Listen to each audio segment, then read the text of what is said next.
Welcome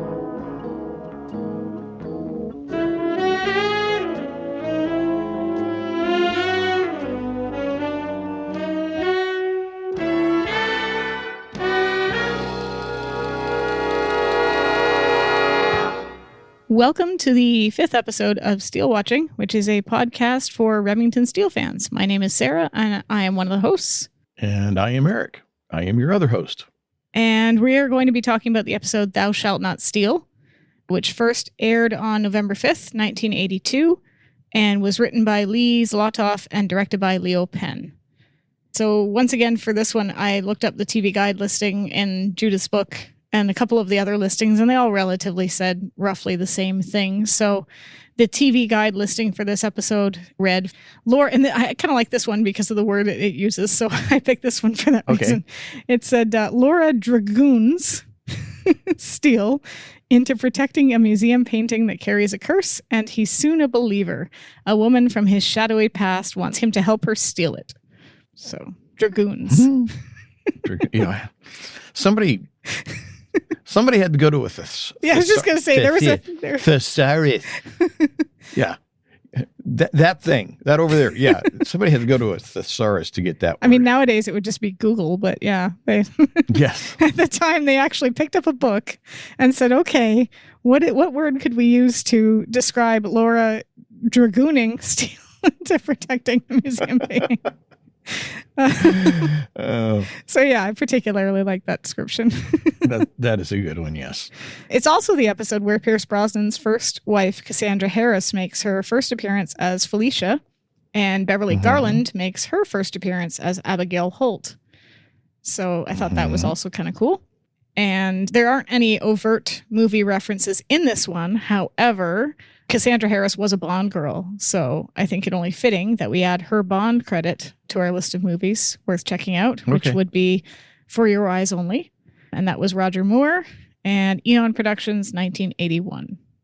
James Bond married a Bond girl. So I thought that one was not one of my favorite movies, I will admit. I wasn't a huge fan of the Roger Moore era. My wife and I have been watching some of the Bond movies intermittently, trying to go through them sequentially. Right. We did that a while back. We just finished, this was actually a while back, the George Lazenby. That wasn't a bad one. Episode. It was okay. It wasn't bad. It certainly, I didn't think it was as bad as a lot of people have made it out to be. So there was actually a connection between that movie and the Brosnan Bond film, The World Is Not Enough. You can see in On Her Majesty's Secret Service, when he's pretending to be a genealogist, he looks up the Bond family motto, which is "The world is not enough," and references that. Yeah, and in the film, The World Is Not Enough, when he's being held captive by Elektra, she says, "I could have given you the world," and he says, "The world is not enough," and then she says, "Touching sentiment," and he quirks his eyebrow and says, "Family motto," actually. So it's kind of a callback to, anyway, kind of off track, but yeah, it's a little bit of a Bond trivia. Yeah. Okay. Well, let's bring it back to our Bond, Mr. Remington Steele. This episode was an interesting one because I had seen it after I saw when I first watched the show, the channel that showed it only showed seasons 3, 4, and 5. So for the longest time, I hadn't seen any of the season 1 or 2 episodes. And you remember how you mentioned that there were like a couple of promotional tapes that were put out there for people, and they only had like some more sort of essential episodes on them? Well, some kind Steele watcher was generous enough to send me one of the tapes, and it had this episode as well as Vintage, Love Among the Steel, and Red Holt Steel. I think there might have been 2 tapes. So this one I saw kind of around the same time, but not really in out of sequence. So it was a bit of an odd, jarring thing to watch it in sequence. So those are my opening thoughts. What are your sort of opening thoughts on this one? Sequence. That's going to be a topic for the next episode, Belted Steel. Yeah. Because it becomes an issue. Yeah. But anyway, that's just a tease. Yeah. So there's a reason to listen to the next episode. Things to come. Dum, dum, dum.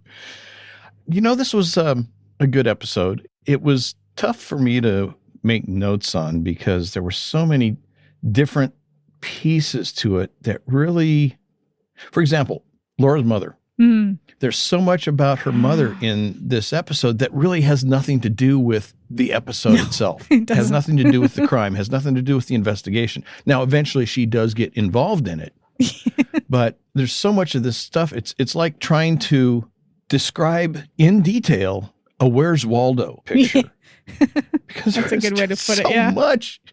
So much in here. And it was also just totally, in some ways, totally random.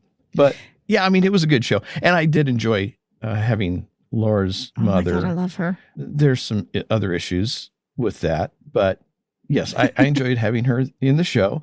And of course, she's also played the mother on Scarecrow and Mrs. King. And she also played Lois Lane's mother in Lois and Clark, which is kind of funny because James Reed was Jimmy Olsen's dad on Lois and Clark as well. So you had Murphy and Abigail Holt. It all weaves in. all these weird connections. Actors taking jobs. Yeah. How dare they? Interesting. Yeah.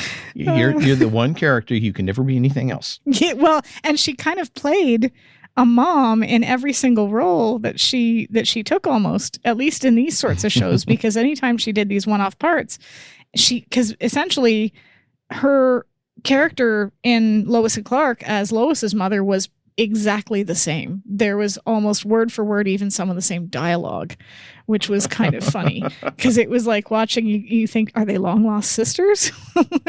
Did the writers watch the show? You wonder. But in any case, you're right. I think it does feel a little bit jumbled in the sense that you've got a character study of Laura's mother running alongside this plot with a museum and a former lover of Steele's in the mix that almost could be 2 episodes. You could almost have the plot with Felicia and what was going on with the museum as one episode, and then another episode have her mother be involved and messing with things. So yeah, it did feel kind of like stuffed together in a way.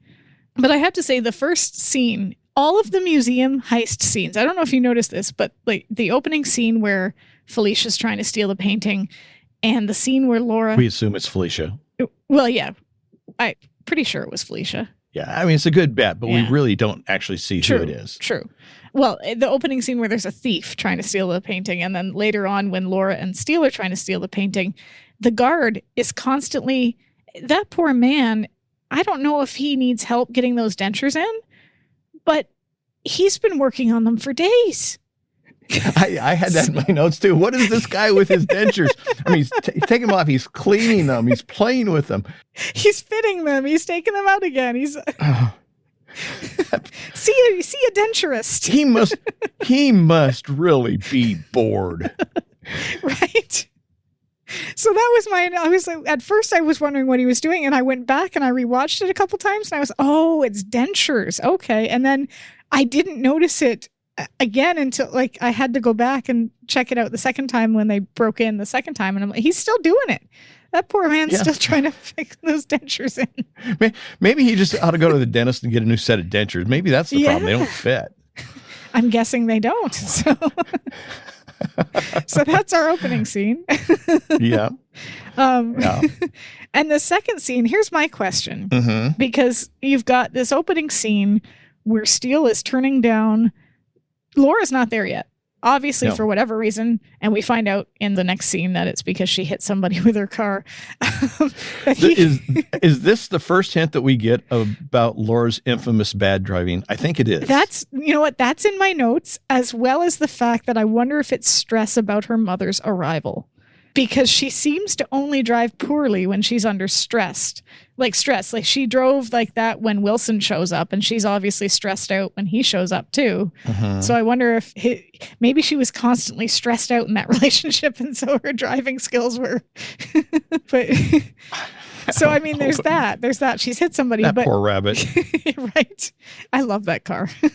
But Steele turns down this client, which is pretty impressive considering that Laura's clearly going to strangle him over it. And Laura has already spoken to these people. We see that when she comes in and they say, I spoke to you on the phone. So what was he going to say to her when she showed up? I have any thoughts? That's a good question. He's he's got no business making a decision. First of all, he's not in charge of the agent. He's basically an actor playing a part. Yep. And he's like one of these actors that, well, I played a part of a rocket scientist. Therefore, I know how to design rockets. Yeah. So you should listen to me. It's like, no. So I have no idea what he would have said. I would be very I guess the only thing he could have said is what he did say is just the curse. Trust me on this one. Yeah. We don't want to have anything to do with it. And of course, the reason he didn't want to have anything to do with it might have been due to the fact that he'd already stolen it once. I'm guessing that was it. And he was worried that, it might come back to haunt him. And it does. Yes. And of course, he uses the curse just as an excuse. Yeah. But another thing I noticed is Laura is super rude to Bernice and when she walks in.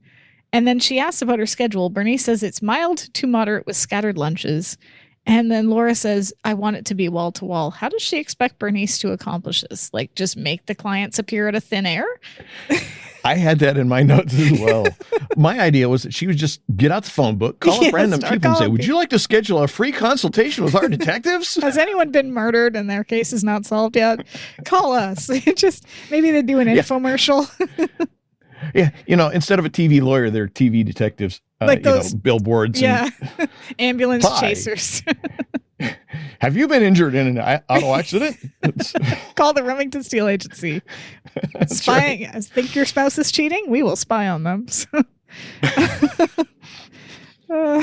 Yeah. I mean, that was one of those impossible job requests where you just kind of shake your head and say, how do you expect me to do that? But yes, Laura was definitely stressed. Yeah. That's the only explanation for her behavior toward Bernice. For sure. Just that she was stressed. And Bernice kind of knows it because when Laura storms off, she kind of, you're right. Have a nice day has lost all its meaning.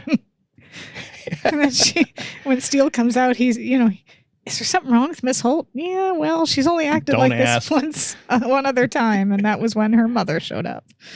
And of course, Abigail comes in spectacular fashion. Just perfect entrance, in my opinion.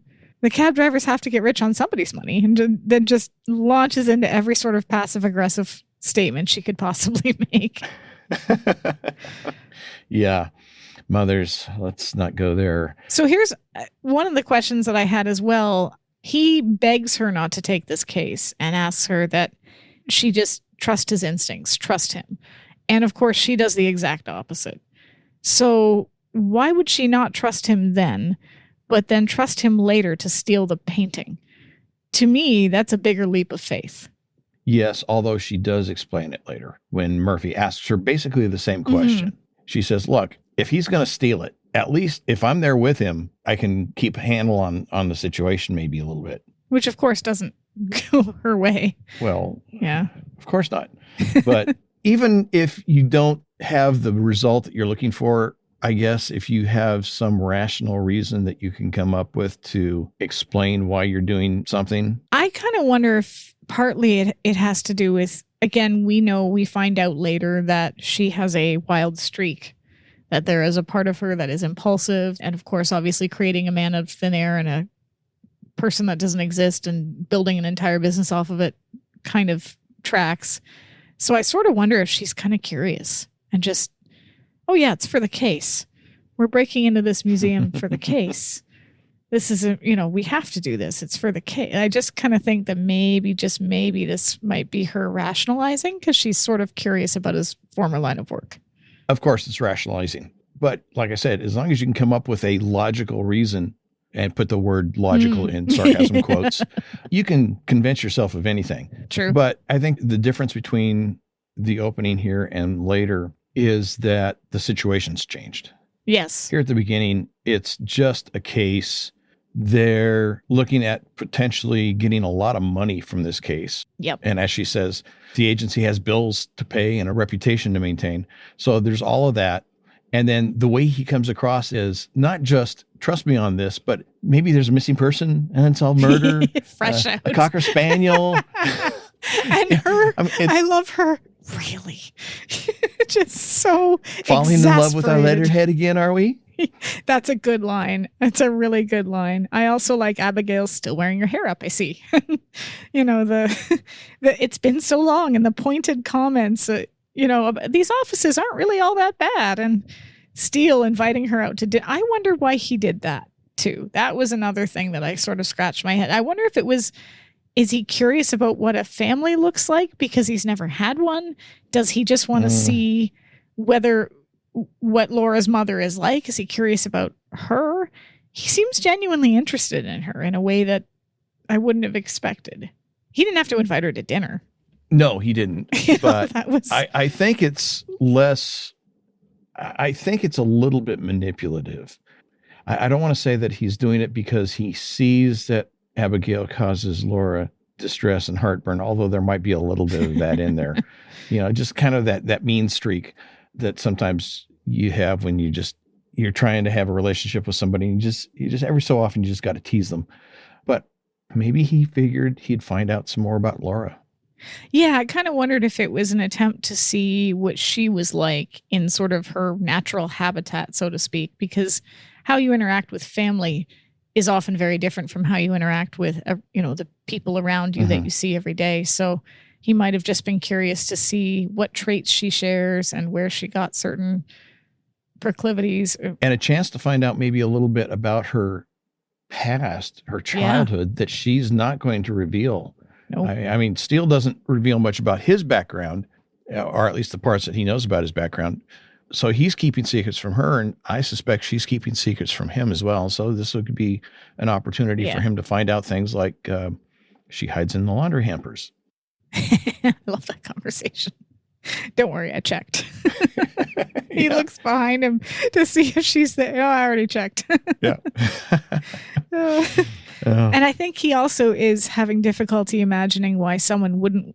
He says, why wouldn't you want to spend time with your mother? You haven't talked to her in this many years. He seems kind of genuinely baffled by the idea that a person wouldn't want to spend time with their mother or father when he lacked the experience altogether, which we don't know at this point, but you sort of get some impression of it, given that the past episode, the one before this, he was so wistful about Sheldon having this, you get married, you settle down, you buy the car, you have this normal family, all of that he never had. So I think he's sort of trying to picture what it might be like to have those things. Yeah.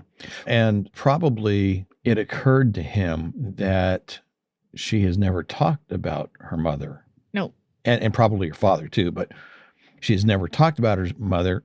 And this is kind of one of those, light bulb moments where you haven't talked. Why haven't you talked about her? And of course he recognizes that Abigail causes problems for Laura. And he says, I never realized she was such a jolt to your equilibrium. She's not a jolt. Yeah. There's nothing wrong with my walks right into somebody. Yeah. I imagine it might be somewhat like running into a teacher out of school. You have this impression of this person in a certain space, and that is that person, and that is their space. And then all of a sudden you see that person in a different space, and you're curious, wait a minute, what does this person do on their downtime? What do they do? They've got a life outside of school? Yeah, they don't sleep there? Yeah, we don't sleep there, just so you know. We're allowed to leave. They unchain us, but You're actual real life people? Yeah, we're real life people. And then we get to the museum, and of course we've got, Ahmed and the other, I can't remember the other guy's name, and they're talking about the painting, and you've got Catherine / Felicia explaining. I wanted to, sorry to interrupt. No, go ahead. I was waiting for this moment because it was here in my notes, because we figure out, as you said, it probably was Felicia who tried to stage the initial robbery, or if it wasn't her, it was somebody that she had hired and was working with. Wouldn't she have known about all the security systems? Because after all, she was the assistant to the curator. Yeah. Now, I understand where they wouldn't talk about some of the security systems and mechanisms that they had in place in a conversation with Steele or Laura, but you would have thought that the what was she, the assistant curator or something like that? You'd have thought she would have known about all the details and would have, or if she didn't know all the details, had enough information to figure out, okay, this is probably this is probably that. They probably have something like this over here. How is it that she failed in her robbery attempt the first time, being that she's working on the inside? So I thought that she had the same equipment that Steele did. She just took one step too far, because when you see the thief, if it is her, when you see that person go into that room with the painting, they've got a little mechanism that's making that same noise that Steele's little machine was making when he's in there. And she just didn't have... He brought like a little fire extinguisher with him. She didn't have it. And I wondered, well, why wouldn't you have it? If you know it's a heat-seeking device and you know that it's triggering, obviously you have that machine with you. So she knew that. She just didn't bring a little fire extinguisher, which is weird. Yeah, it just seemed to me kind of strange that she would have failed so miserably on something where she had all the inside information. Unless she's just not as good a thief as Steele is. Maybe she isn't, and maybe that's why she needs him. Not as experienced. Yeah. Maybe. When she pulls him behind the statue and kisses him, and then right after says, "Have you missed me?" and his response, "Whenever possible," that's one of my favorite back and forth. I don't know why. I just really like that exchange. What are your thoughts on the two of them acting together? Without getting too far into their real lives, but it's, to me, always strange to see actors that are either married or in a relationship in real life acting in fictionalized roles.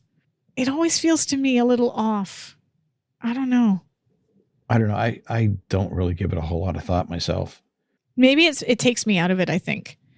If it's two people that are just actors acting together as characters, then I can just focus on those characters. But when it's two people that I know have some other relationship outside of it, then I find myself over-analyzing what happens on the screen, and I think it just sort of jolts me out of what's happening in the show, which might just be me.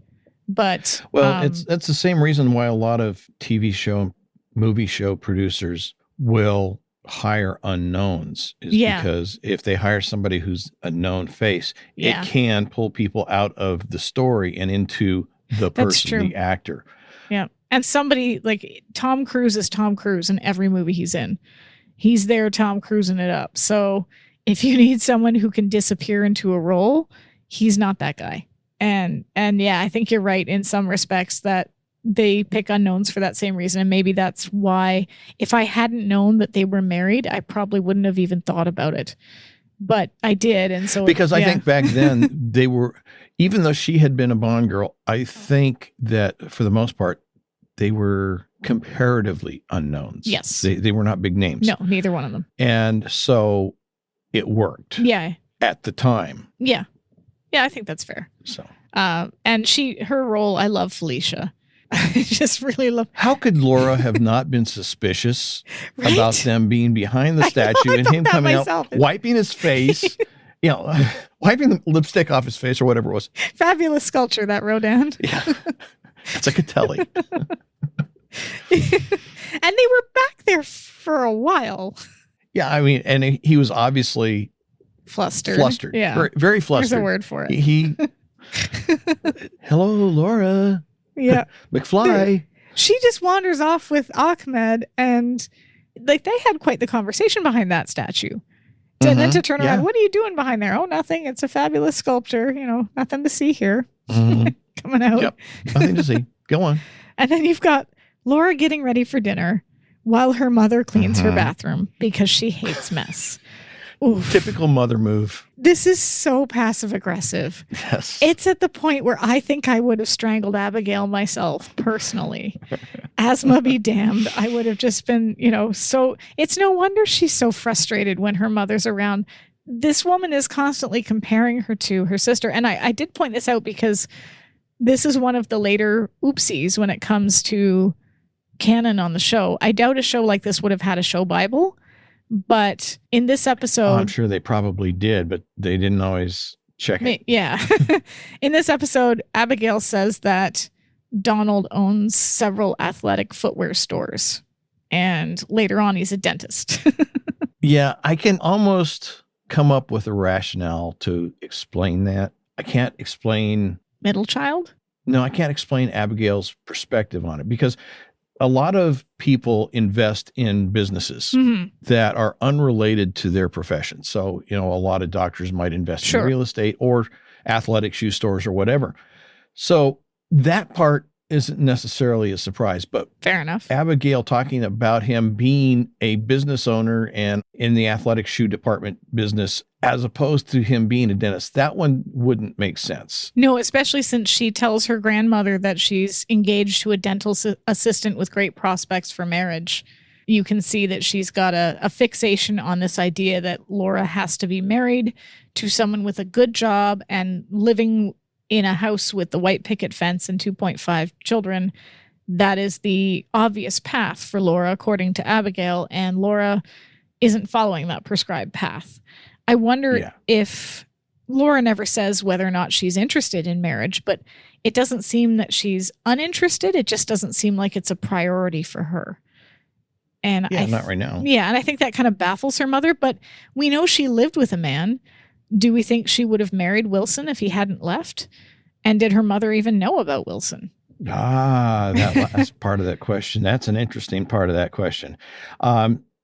Would she have married Wilson? I don't know. Maybe eventually, although not necessarily. She may have been happy with the arrangement just as it was and figured what's the point? Or she may have not wanted to because she wanted to leave herself an out. I think that's, But did her mother know? That's a good question because she never talked through this entire episode, never talked about Wilson. And you'd think she never brought him up. You'd think if her mother had known, she would have made passive aggressive snide. Well, you had that young man and you just drove him away. And so now what are you going to do? You're going to die alone. He worked at a bank. He had a lot of promise. He could have been promoted to bank manager and maybe even that would have been. So you're probably right. She probably didn't know. And she didn't. And I think that sort of tells us that at this point, marriage is not on Laura's list of priorities because I think you're right. She would have wanted it out. But I also think it was, now correct me if I'm wrong, because I was all of 6 months old at this point, but it was fairly uncommon, I think, for people to just live together in the 80s. I would assume it was more common for marriage to come first. Although, again, I could be wrong. I'm not sure. I don't think it was terribly uncommon, but perhaps not as common as it is now. Okay. That's a fair. And that's kind of what I thought.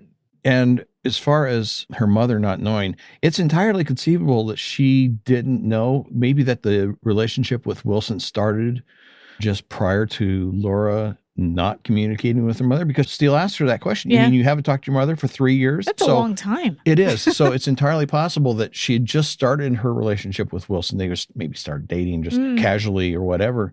And it was nothing significant, nothing to mention to her mother. And particularly since her mother is the way she is, she might not have wanted to mention Wilson to her mother. And then after the communication stopped, then they moved in, and then everything fell apart with the Laura Holt Investigations Agency and all this, and then everything else happened. So it's possible. And these are all things that she would have been embarrassed or hesitant to tell her mother about because her mother sees no value in her work to begin with. Her mother sees value in tangible things like getting married, having kids, having a nice house. And Laura doesn't, it's not that I don't think she devalues them. She just doesn't want them necessarily for herself at the moment. For her, she sees value in her work.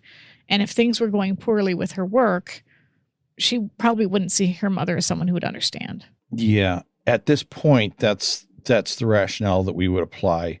Later on, we find out that there's probably a whole lot more to it. Oh, sure. We find out more about the relationship between Abigail and Laura's father. Yeah. Which was a big event for her as a child. Yeah. Rightfully so. Yeah. And her mother's response to that situation was a big event as well. Yep. So I think once we learn that later on in the show, if you have not watched Remington Steele. This is not spoiler Spoiler alert. Sorry. Is this about 15 minutes too late? Spoiler alert. We're going to be mentioning. This is about 5 episodes too late. There've been spoilers and all the. So just so you know, folks, this is not spoiler free. Yeah. But we find out later about that situation between Abigail and Laura's father and how Abigail handled that situation. And it wasn't good. No. And that had to have a huge impact on Laura. In fact, at that time, she does tell us what kind of impact it had. So we'll wait till we get there. Yeah. But then we've got Murphy showing up. But we never had had this conversation. Forget it ever happened. It's definitely not being recorded. No. Yeah, so then Murphy shows up, and I've noticed that every time he pops in so far, almost, last two episodes, his first statement has been, "Hello, partner."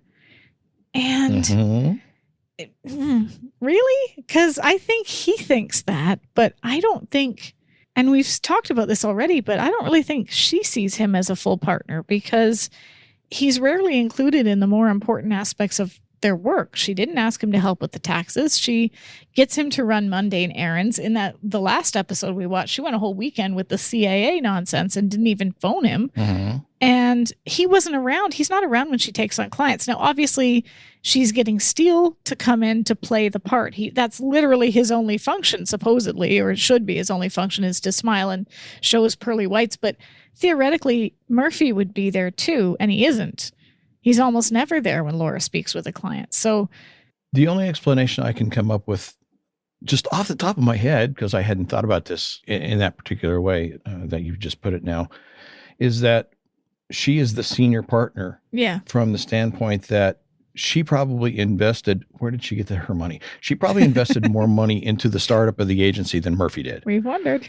Yeah. So, maybe she owned 60% or she put in 60% of the initial cost to get started. And then Murphy maybe put in 30% and Bernice put in 10% or something. Fair. So that would be the type of a structure and setup that would explain all these seeming inconsistencies that, yes, Murphy's a partner. Yes, he's not there for a lot of these things simply because he's not the senior partner. He's not the big money guy. Right. And so then we have him. I liked his, is she really cleaning the bathroom? You made your mother clean the bathroom? I didn't make her. Just give me the information. So, of course, we find out that Steele has stolen the painting before under the name Michael O'Leary. Murphy suggests that as a thief, the only reason Steele is there is to wait for a big score to come along. And Laura seems to think Murphy is wrong and insists that she knows Steele better than that, to which Murphy rightfully points out, no, you don't. So I kind of wonder, I know people side with Murphy or side with Laura. In a lot of cases, sometimes Murphy comes off as being a bit of a jerk. But in this case, I'm kind of 100% Team Murphy because she doesn't know him. She's not listening. She doesn't want to listen. Yeah. Because she's got the bit in her teeth and she's going to run with it. It doesn't matter what anybody else says. Yeah. She does not want to hear that he's not what she envisions him to be. And I think that's the important catch there, is that it's what she wants him to be, what she imagines him to be. And don't tell me he's not, because I've created this image and I've got this fictional man that I want to be fictional. And I wonder if that was his original reason for joining the agency. He may have changed his mind somewhere along the way, but he's a con man at the beginning. So Murphy's right. What better way to wait for a big score to come along than with a detective agency, seeing what cases pop up? We never get that conversation. So what do you think, that maybe that was in the back of his mind when he joined, or was it out of just curiosity of, let's see where it'll go playing this part?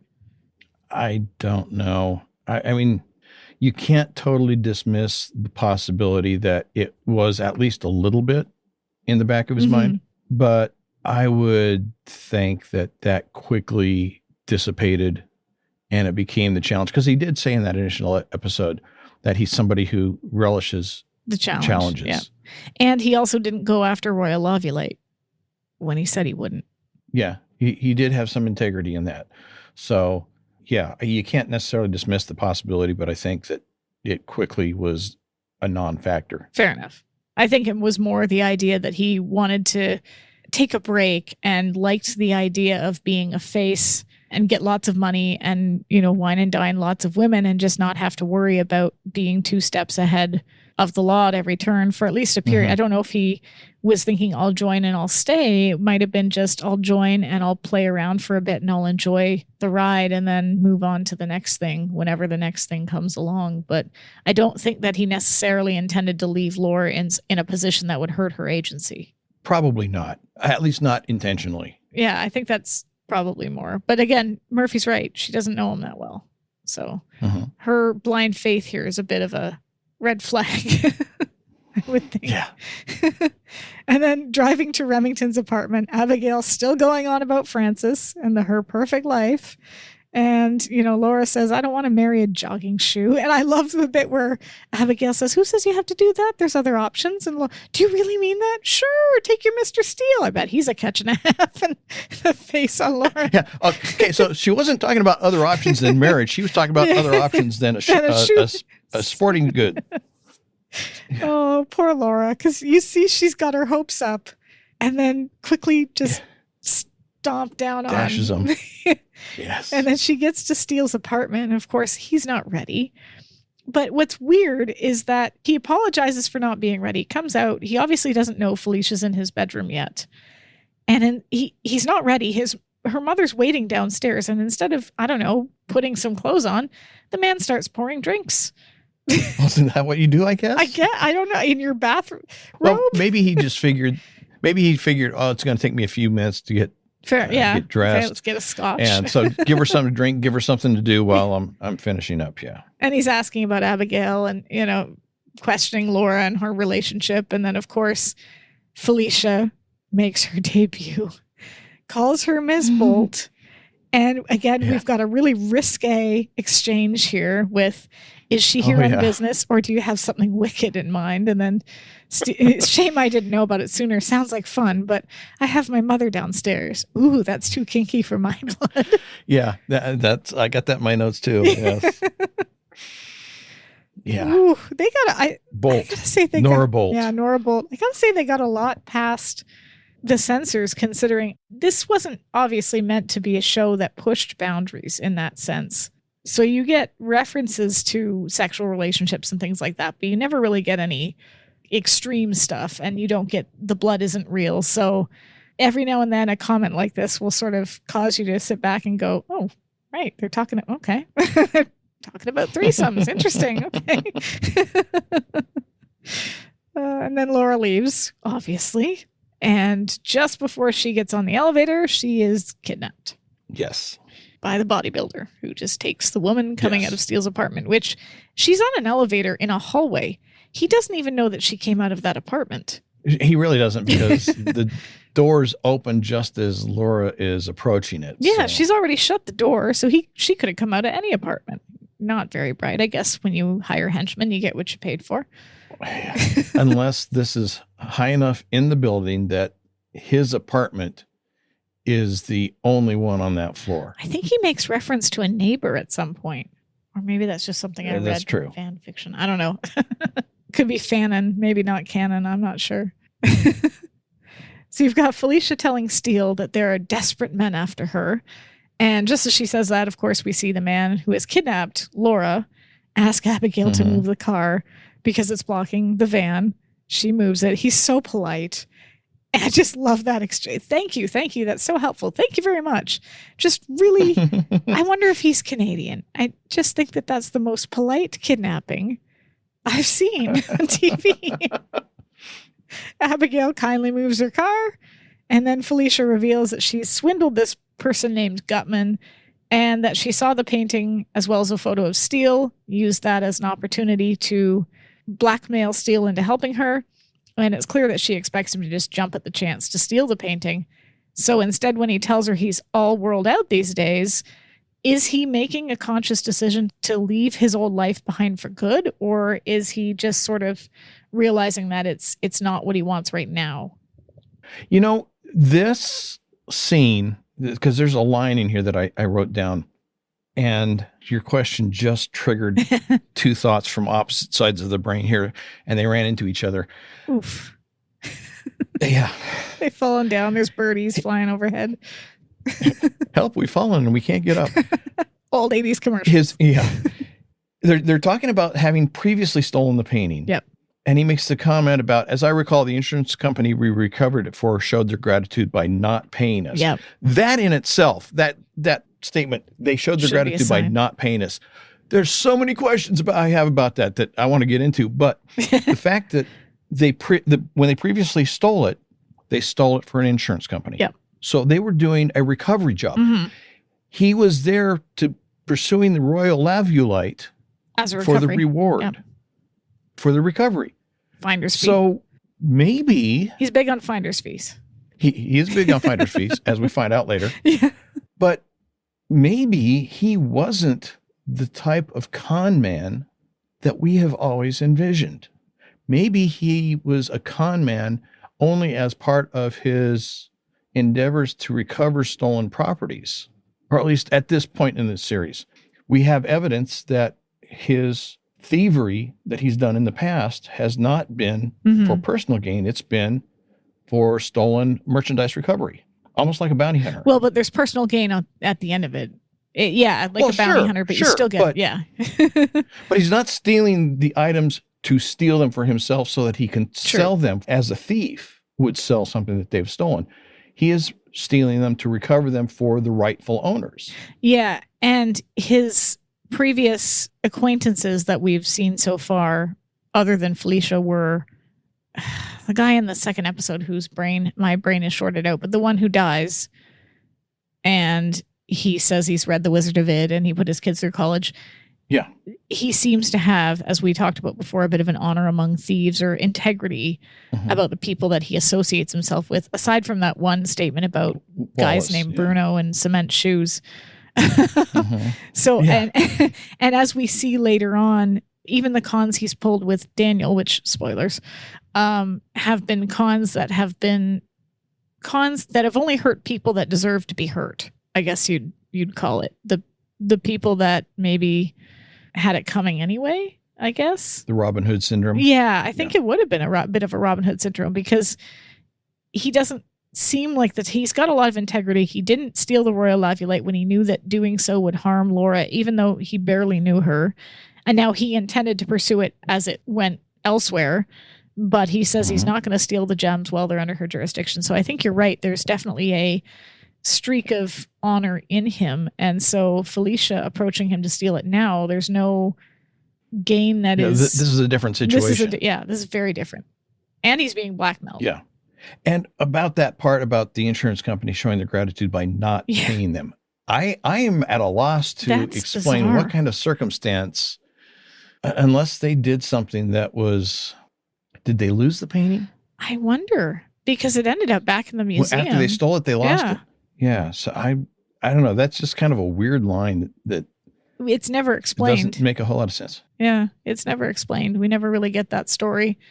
It's just sort of left hanging there. And of course, Felicia implies that some woman has finally caught him by the heart. He denies it, but we know that there's at least some truth to it, even if it's not necessarily, I want to stay here and get married and have 2.4 kids. He's 2.5. I just shaved off a point of these poor children. But I'm still trying to figure out that 0.5 kid. Well, it's a really small kid. Was it really top half, bottom half, left or right?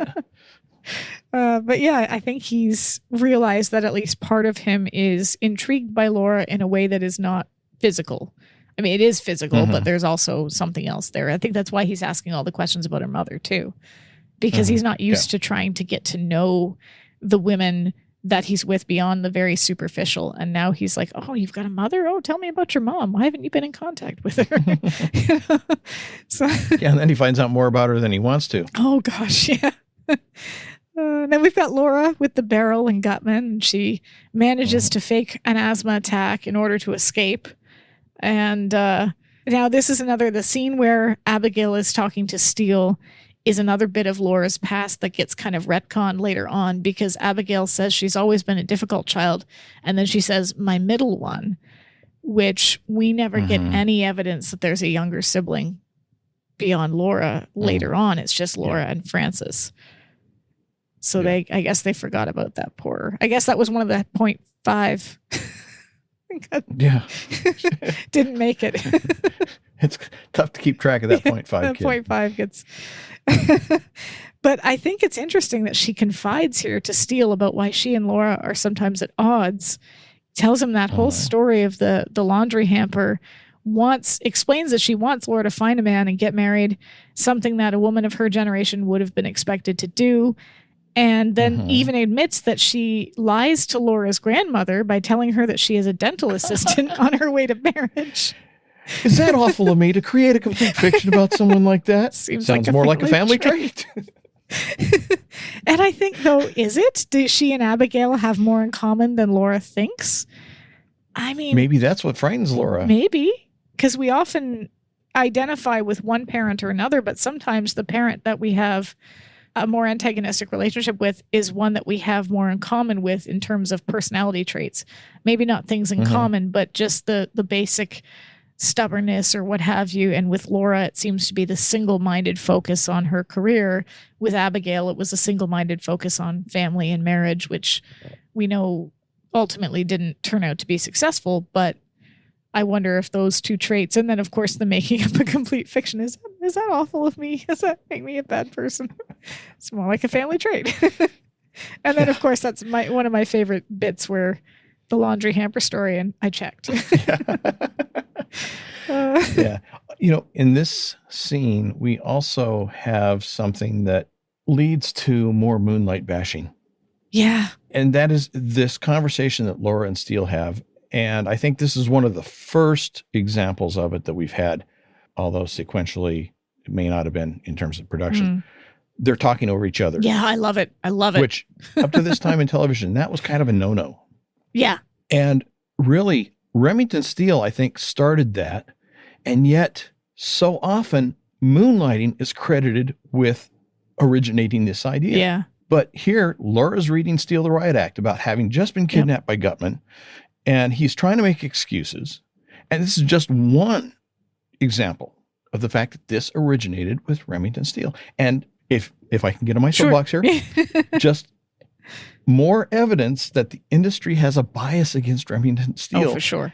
And is instead giving undue credit to moonlighting for the things that show stole from other shows. And Remington Steele lovingly stole it from 1920s, 30s, 40s screwball comedies. Which were known for that very thing, that rapid fire dialogue, the zany hijinks, the two people who are in love but hate each other for half the movie. That's all that classic movie stuff. Yeah, but not on TV. No, you didn't get that on TV at all. Until Remington Steele comes along. And then suddenly everybody else is doing it and giving moonlighting the credit. Yeah. Moonlighting, we say. Moonlighting didn't have the elegance to it, though. Remington Steele understood the source material. They understood the assignment. As a teacher, as a teacher, I can say that this show understood the assignment. They knew what they were lovingly borrowing, and they did it in a way that was faithful to its source material and faithful to what they were trying to accomplish, as opposed to moonlighting, which was less elegant and more sort of blunt and in your face and kind of not thuggish, but like classless. Bruce Willis, bless him, he's Die Hard. He's John McClane in Die Hard, but he's not James Bond. Yeah. And that kind of ties into a conversation I've been having with someone else elsewhere. In fact, it may have been on the Steel Watchers Facebook page. Steel Watchers, everybody, go check out the Steel Watchers page. on Facebook. Come to our Facebook page. About remakes. Yes. In fact, you remember this conversation. Yep. In a sense, Moonlighting was a remake of Remington Steele because Glenn Caron, who was on the production staff of the first season of Remington Steele, created Moonlighting. Yeah. And as in the case of so many remakes, they took all the good stuff that made the show what it was and said, oh, this is the good stuff. Let's throw it out and keep all the garbage. Keep all the stuff that is less than good. Or it's like having a recipe but not knowing how to put it together. They don't give you the steps. You just kind of put it all in a bowl, and it doesn't really, you don't get brownies, you get soup. And they got soup. Yeah. Well, and we don't want to use chocolate because that's bad for you. So we'll use carob. And sugar's bad for you. So we'll use they supplement we'll use something else. Yeah. So you wind up with something that Anyway, different conversation. Completely. No, but I did make notes about that, talking over each other and how it was brilliantly done. They have done it before. They did it in think it was tempered, but this is more, it's escalated. And Laura is so proud of herself when she comes in. She's so thrilled. She assumes that Abigail's going to be proud of her for escaping. She says, Mother, I was brilliant. And Abigail's just furious because, of course, in Abigail's mind, Laura has just embarrassed herself in front of her employer. She's so irresponsible. She's trying to maintain this reputation or this figure of Laura. So she kind of reads her the riot act. And then Ahmed shows up, drops dead in the doorway. And Laura, my mother's not going to find a dead body in my house, runs off. And poor Steele is left to rearrange the body so that it doesn't look like there's a dead body, which was also a very funny visual gag with him and the cigar. And what's that you said? Yeah. I wonder would you care to join us, Abigail? What would he have done if she said yes? This is my question. That's I wondered about that too. It's like one of those, it's a really gutsy move to try and invite somebody to your own funeral. Yeah. I think it was essentially what he'd been doing. I think it was one of those things where he's already gathered enough about her. As a con man, he sort of gathers information about people, and he's already gathered enough about Abigail to know how much she cares about keeping up appearances. So she's not going to impose herself on a client because that would look bad. Yes. So that would not be good decorum. Yeah. So she instead excuses herself and goes to bed. And then, of course, the scene changes. Laura shows up at the office the next day. Steele's already ordered all sorts of equipment in order to steal the painting. She sees the spear gun. She orders Murphy to dig and look for Felicia.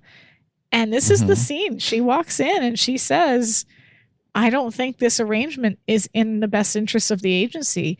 Do you think this was really her, pardon the expression, her come to Jesus moment? Like, is she really willing at this point to say, okay, I think we need to part ways because this is going to bite me? I think it's a combination of a bunch of stuff coming together, a bunch of stuff coming to head all at once. Murphy's speech is constantly about, you don't know what he's up to. And of course, his speech earlier where he says, this is a perfect arrangement for a con man. Just sit and wait and let the things come to you that you might want to steal. And then, of course, getting kidnapped by Gutman. Yep. And knowing that Felicia's tied into it because she heard Felicia's name by Gutman when she had been kidnapped. I think it's all coming together, and she's realizing that her vision of this man doesn't quite match up to the realities of this man. No. And was it ever really about the best interests of the agency, or was it the best of a slew of bad choices? Yeah. The best bad option by far, if you've ever seen Argo. Oh no, sir, this is the best bad option that we have by far. Yeah, and then of course he tries to explain himself, but he really does a bad job of it. Well, suppose I told you I was only out to protect the good of the agency. I wish I could believe that. How about an old lover in desperate trouble has suddenly reappeared and is blackmailing me into criminal behavior? Yeah. Which is true, surface-wise, yes, but it comes off like Get Smart. It does. Would you believe? Could you buy this if I told you this?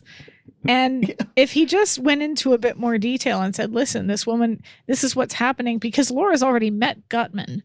She knows this person is involved, and she knows Felicia's involved, and she knows Felicia knows Steele, and she knows he was Michael O'Leary. Like, she's put all these things together. So if he was just upfront about it and said, like, he's upfront to a point, but I think you're right that his explanation is not the best. It's the way he presents it. It's if you're familiar with the old TV show Get Smart. Yeah. Maxwell Smart, anytime he screwed up, it was, would you believe?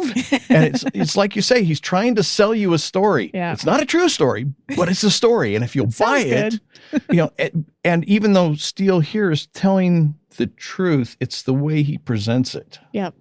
That's the problem. Yeah, for sure. But she does agree to steal the painting with him. So he obviously manages to convince. There's some part of his speech that's convincing. Well, yeah. Well, she says, are you telling me the truth? And he says, I think I'm trying, which is really very much like that. Do you really know what you're doing? Just barely from SteeleWatching. Just barely, yeah. But then he says, Sort of knowing. then she says, I think I need more than that. Some statement or gesture that indicates you appreciate the gravity of the situation. And he says, well, how about painting with me tonight? And that's not it. Wasn't it? It's a great exchange. It is. But, it's gutsy to, after having the riot act read to you. Oh, yeah. To just walk right back into it and say, oh, well, let's walk off the deep end of the pool again. Well, he clearly expected her to agree because he's already rented all the equipment. Yeah. He's got Bernice ordering the spear gun. He's clearly, he obviously expects her to do it, which is to say that I guess he's read her well enough to know that there's a part of her that's not going to let him just do it on his own. So she's going to follow, even though she's not 100% sure where it's leading, but she's going to go anyway, because otherwise this way lies madness. But at the museum, once they get inside, she actually seems excited. She's enjoying it. I love the bit at the beginning when they get to the door and she's, how are we going to get in? The sky, the roof, the blah, blah, this, the I thought we'd try the surface entrance. The door. He's got the key that Hawkman, he took it off his body. So, that's maybe not as exciting as Laura was hoping for. Yeah.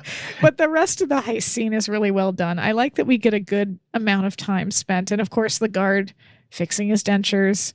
Mm-hmm. They really are the worst guards. He compares the heist to a type of intimacy. And I find that very interesting. Just as interesting, I think, that he was counting on the guard's stupidity to get them through the alarm, because he would have had to assume they'd turn off the alarm, which is really not your brightest move. It's really not that hard to come to that conclusion because, he's got these little monsters he's sending all over. They've got motion sensors. Yeah. And the last thing a guard wants to deal with is a bunch of false alarms going off because there's a bunch of little green monsters running on all over. So, no, sir, I haven't been drinking. It's So it's a reasonable conclusion that he's going to turn off the alarms. I don't know if you've noticed when they're running past them, one of them knocks one over and then comes back for it and puts it right back upside. That was in my notes. Is she a picture straightener? Yeah. Or I wonder if that was scripted or if it was just the actor, Stephanie Zimbalist going, whoops, better come back and fix the monster. And they decided to keep that take. I don't know. That would be cute. An interesting question to find out because it is. It's just, in a sense, I almost think it would have been scripted simply because it would be in Laura's character for sure. The monster fell over. She has to fix it. She does. Yeah. And then they have this little exchange before they put the monsters out where she admits that she likes him, but is scared of the parts that she doesn't know. And I wonder if that's part of the appeal for both of them. Or her, definitely, I think it might be part of the appeal for her that it scares her, but it also excites her in a way. Because I would have thought with someone like Wilson, she'd know everything there was to know. He probably didn't have a lot of facets to his personality. Yeah, he would have been the straight-laced. What you see is what you get. Up at 6:00 in the morning, every morning, shower, shave, breakfast at 6:30. Bankers do it and with breakfast interest. is always, breakfast is always a cup of coffee, a glass of orange juice, toast, egg. Yeah. You could probably set your clock by him. And I think to an extent, Murphy's similar. He doesn't want to step outside that prescribed danger zone. He doesn't want to take those risks that Laura is taking. And maybe that's why she doesn't see Murphy in the same way that she sees Steele. She knows Murphy. He's predictable. He's safe. Yeah, well, certainly safer than Steele. I think he's probably less safe than Wilson. Oh, for sure. Wilson was a bit. I do have a question. Sure. Why do thieves who steal paintings always cut them out of the frame? I wondered that Doesn't it damage the painting and their value? You're cutting the canvas. Yes. I wondered that too, because he does. He's got a little knife, cuts it out, rolls it up, and rolling it up, I would think, would not be the best way to store it either. You roll up a poster enough and can't really straighten it back out. Yeah. And of course, those paintings are all on frames. Yeah. They're on frames and the canvas is stretched over them. So you are literally cutting the canvas, as you said. Yep. And then when you roll it up, it's not just that Well, it's going to have the fabric, adhesive on it. Yeah. but it's going to damage the paint. Yeah. It's going to cause it to crack and flake off And because paint isn't designed to be flexible. Yeah, especially a painting as old as that. Yes. Yeah, I always cringe. As a person with a history degree, I cringe when I watch these scenes because I'm just like, no, you're damaging it. Stop. It hurts me. And then in the next, I do like the fact that he says, hello, my lovelies. And then he talks to them as he's taking the painting out. He's got all these little Bond witticisms that they've put in there. I was a cut above the rest. Watch out, ladies. You're about to get a chill. Those are all cute. And then, we've got the scene change after they get caught and Laura gets taken by the security and he gets away. Laura gets bailed out of prison by her mother, who is very upset. She tries to justify it. It would have been all right in the 60s. Everybody's children went to prison in the 60s. And then her comment later about how she's read about women in prison. And I talk about another double entendre that is quite risque. And then Murphy, so you've read about women in prison too, because she doesn't understand that. But that was I love that line, how it's kind of, and her just reaction. I watered your plants and she's pretending everything's normal. It would have been all right in the 60s. So, and then she gets confronted by Murphy and her response is, I'm only thinking of the agency. She's always saying that. That seems to be her fallback. It's her mantra. When confronted. Yeah. Yeah, when she's confronted by the facts that what she's doing isn't about the agency, it's about Steele. Yeah. Her fallback is, I'm just doing it for the agency. I'm only thinking of the agency. And I mean, in this case, it does sort of tie in that if they can't find him in the painting, the agency will take the fall for it. But that is always her fallback. Yeah. And then, of course, after she's confronted by Cogsworth. That's his name. Yeah. I was trying to remember it. She gets almost hysterical when she says, I still suggest that you reserve judgment until Mr. Steele personally can present us with all the facts. Yeah, but she's very stressed. She is over the top on that one. I think it's almost like she's almost right at the edge of losing control. Well, I think she's partly in denial too, because she could lose everything. If he disappears with that painting and she's already been caught trying to steal it, there goes her whole life. Right. So she could end up, obviously she was bailed out, but there would still be charges pending and she would have to answer for them if the painting wasn't recovered. And she would lose her bonding by the state. Yeah. She could never be an investigator again. No, she could never hold any position that required any kind of a background check. Yep. Yeah. Her whole, it would ruin her whole life. Mm-hmm. So everything she's worked for. It makes sense that she's totally just on the edge and about to lose it because her mother's there, Murphy's there, Steele is gone, and it's just so out of character to see her so on the edge of the cliff about ready to fall off. Well, she doesn't often get reasons to be that vulnerable. Usually it's something that she's semi in control of, even if Steele's going off the deep end and monologuing or betting, polo matches where he bets $50,000 or whatever the amount, $20,000. She's kind of got a plan, or she'll reel him in somehow, or she and Murphy will plan something. But this time, there is no plan if Steele isn't found. Yeah, there's no plan B. Yeah, there's only plan A, and plan A is not a great plan right now. Yeah, it reminds me of the old phrase, failure is not an option.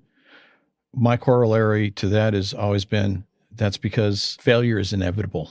Yeah. I always plan B's not going so well either. So this is all we got. And then we see Steele. He calls the police. He tries to plant the evidence inside Gutman's car. Gutman takes him captive. Question. How is it that Sherman was just sitting in the back of Gutman's car waiting for Steele? I wondered how long had he been sitting there? I wondered that too, because he's there with the gun. Yeah, if he had to have been there for quite a while. And if he was following Steele, why would he go hide in the car? He wouldn't necessarily assume Steele was planning on getting in it. So that's a weird one. Did Gutman just Icebox question? Did Gutman just stop there for a pack of cigarettes and Sherman was already in the back? Yeah, he's the errand man. Yeah. Anyway, so back to what you were saying. Oh, I was just kind of thinking, was that his plan to give Gutman the painting and then have Gutman get arrested for the murder of Khalil? Well, no, he wasn't planning the painting there. He was planning it was the evidence. Yeah. That Gutman had killed Khalil. And then, of course, the painting is still in the museum. Yeah. So Bernice, still looking for Steele. She also thinks he might be gone for good. It's interesting that she says, all I'll lose is a job. And I don't know about you, but my job is kind of important to my feeding myself and, paying my rent. So this is one of those statements that is very much TV land, because I don't know a single person out there that wouldn't be deeply affected by losing their job. And Bernice is just sort of casual about it. Like, all I'll lose is a job, and implying that Laura has more to lose in the sense of, it seems an emotional implication that Laura is more emotionally invested. Obviously, Laura would lose more too criminally because she's been in prison, but. Well, Laura's invested basically her whole life and everything she's done in her life up to this point in the agency. Whereas I think Bernice is approaching it from the standpoint of, hey, I'm a trained secretary. True. I'm a receptionist. Yeah. I'm highly skilled. People look down on receptionists and secretaries as just, that's, anybody can do that. But no, they can't. You got to go to college for it here. Do you? Oh, yeah, yeah. It's what we call a trait, profession. Like, you would take a college course, you'd get a diploma. You can't just apply to be a receptionist for most places. They require a college or university degree in administrative something or other. Yeah, it takes a lot of skill, contrary to what you might believe by encountering some of these people. Yeah. But to do it well. Yeah, true. I'll say that. To do it well takes a lot of skill. And if Bernice is as skilled as she appears to be, I imagine she would have no problem finding another job. And in fact, she might even be underpaid in this particular position with the Remington Steele Investigations Agency. And she's doing it because she loves the people she's working with. Well, I mean, if she can make clients appear out of thin air, as per Laura's request, so maybe she is much, much better than we give her credit for. Highly underpaid. Yeah. And then Felicia shows up. I love the scene between Laura and Felicia. I love the fact that she says, I came in search of a blue ribbon cat fight, but now there seems to be hardly any point in all that scratching. And you get the impression that Felicia is just as jealous of Laura as Laura appears to be of Felicia. But at the same time, there's this kind of odd camaraderie between them. Mm-hmm. Well, because they both know he isn't who he says he is. They both know he's not Remington Steele. And worse, I don't know, maybe it's just a slip on Laura's part. She essentially admits to Felicia that she knows he's not Remington Steele. I never would have exposed him as Michael O'Leary, you mean? Oh, that's not his real name. And then, of course, his real name. She jumps on that. Yeah, why would she ask that question if she didn't know that he wasn't Remington Steele? And Felicia was under the impression that Steele was conning Laura, not the other way around. Yes. Laura's not conning Steele, but Felicia was under the impression that Steele was pulling a con and that Laura was being duped into thinking that he was this detective. So you're right. She reveals that when she jumps on his real name. And it's kind of cute. If you should come across it on some satin pillow, I expect a phone call. Mm-hmm. It almost seems like two friends who are sharing notes, the missus and the ex, so to speak. Yeah. Which I really enjoyed. I don't know if other people found it that way, but I definitely really enjoyed that little bit. And then there was a line that made me rethink. You never struck me as his type. Yeah. Maybe I was wrong about Nadine. Yeah. Yeah. Because in some respects, except for the fact that I consider Nadine kind of an airhead. Yeah. Can I say that without offending? No, I think you can say that. She didn't bite, don't nibble. She didn't seem that bright. Yeah. But in terms of their physical attributes or their characteristics, they're blonde, that sort of thing. Yeah. Felicia and Nadine do have some similarities. Yes. Personality, totally different. Yeah. Intelligence level, totally different. Felicia's smart. By a long shot. Smart.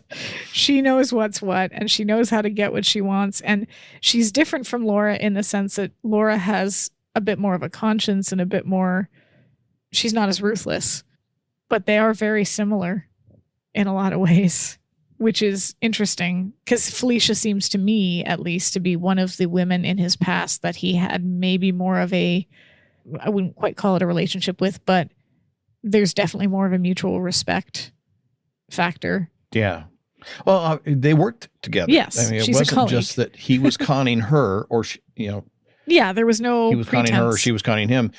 They were working together, so yeah, there had to have been some sort of mutual respect there, at least professionally. And speaking of professional, Abigail's not a bad receptionist.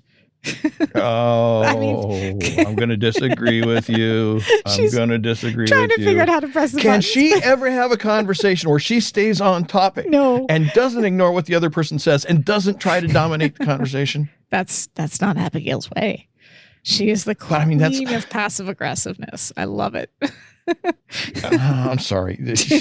I would not want her within 100 miles. Well, I don't think Laura would either. Receptionist office. I don't think Laura would either, but I just mean she picks up the phone semi quickly as opposed to maybe others of her generation who might not have been able to figure out the technology. Well, she obviously had buttons because it took her a couple of tries to hit the button that was lit up. It's got a light on it. Maybe that's a clue that's the line you need to be pushing. And the only reason she picked it up in a hurry is because that's what you do.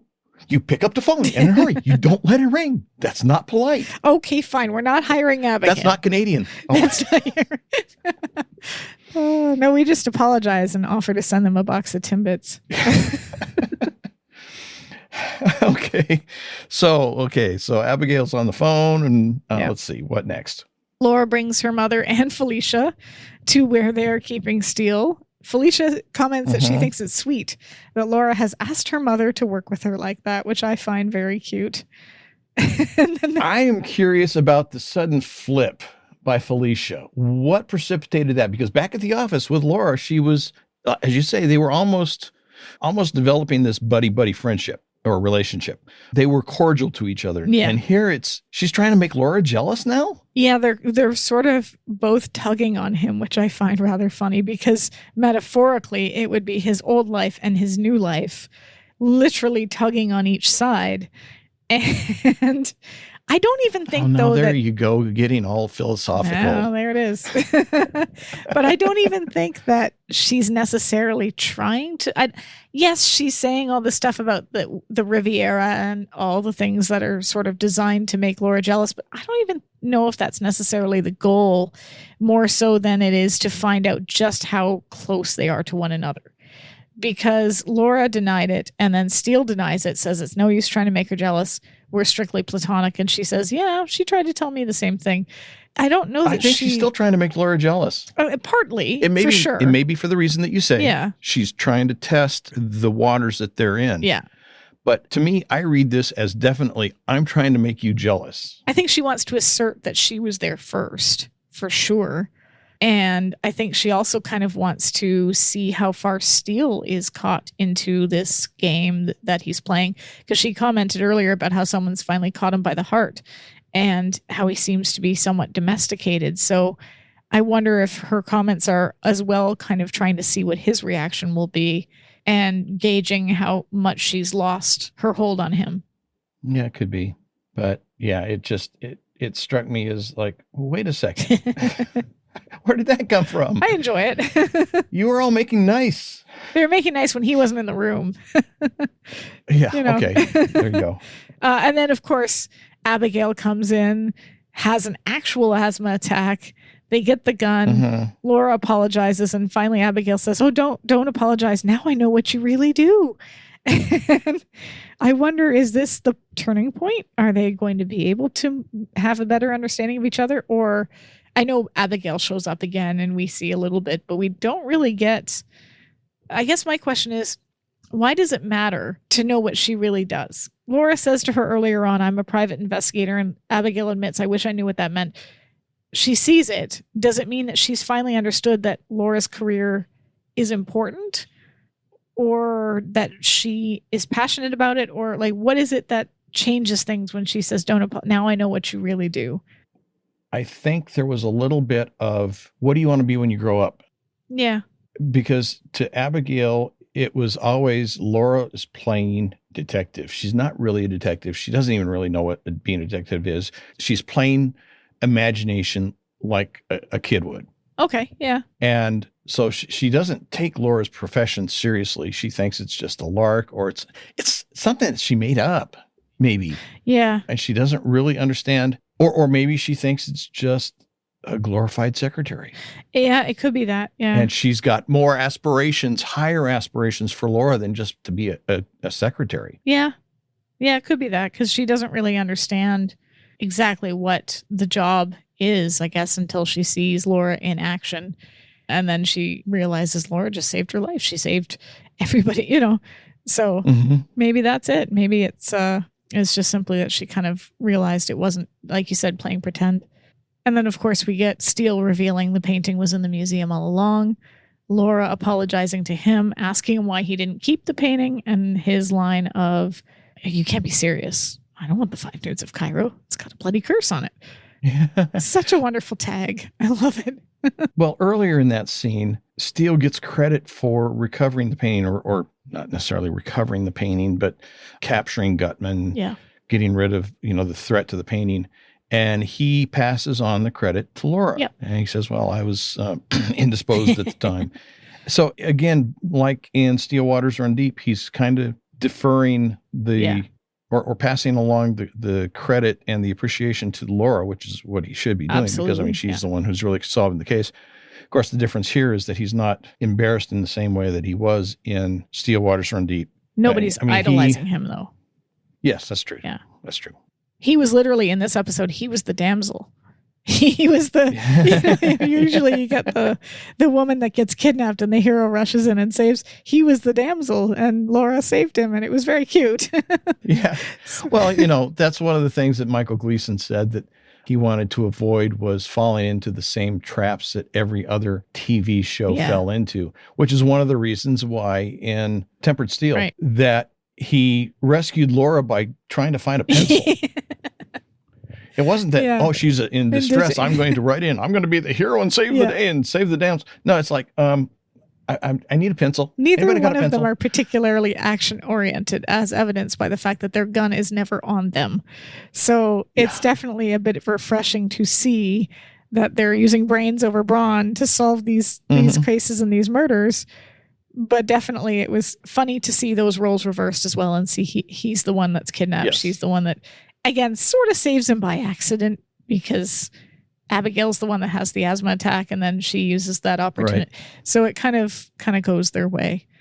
And that's kind of the end of the... But he believes the curse. He does. I definitely get the impression that there is part of him does not want that painting. We're good. We're good here. Yes, definitely does not want that painting. Which is, he's Irish. There's some superstition there for sure. So. Yeah. So is that it? I think so, unless you've got some other, other thoughts. This is one of, I think this episode was maybe, along with the previous episode, probably really showed people who were watching it that the show was starting to find its feet. You've got 2 back-to-back episodes with some really good guest stars displaying really good acting, and it's starting to delve into the characters, into Laura, into Steele. Not so much Murphy and Bernice, but we're seeing that I think the show knows where it's going and is kind of molding itself to that. It might be a bit of a throwback with Steel Belted, but we'll get there. Yeah, because, we'll get more into it in the next episode. But this would have been the 5th episode they filmed after License to Steal. So, at this point, they're starting to hit their stride. And it feels that way. It definitely feels that way. We're getting more and more into episodes that have solid stories and solid cases, and maybe the characters make not so solid decisions, but that's part of the fun. Yeah. And the interaction between the characters and the way they work is much smoother too. So on our website, www.steelewatching.com, show notes, links to Amazon US and Canada. If you use the links to buy for your eyes only, we get a small bit of that, which is a way for us to benefit you, to help the show. Everybody wins. Other social media resources that we have. That would be the Facebook page, the Instagram page, and the Twitter page, all of which are linked to from our website. So it's real easy. You don't have to remember anything except our website. Just go there and everything's there. We also have the link to the Steele Watchers fan group for Facebook. Join us. You will obey us. You will join us. Once you get sucked in, you can't escape. Yes. We're like quicksand. As a kid, thought I would encounter far more quicksand in my life, given how often I would see it in movies. I thought, not once. Not once have I stepped into quicksand and started to sink. I've not gotten to use that skill. Oh, well. And on that note, our next episode will be Steel Belted. Yes. And I will be taking the lead on that one. So expect fun. Expect hilarity. Yes. Maybe. And we'll see you then. All right. Bye-bye. Bye-bye, everybody.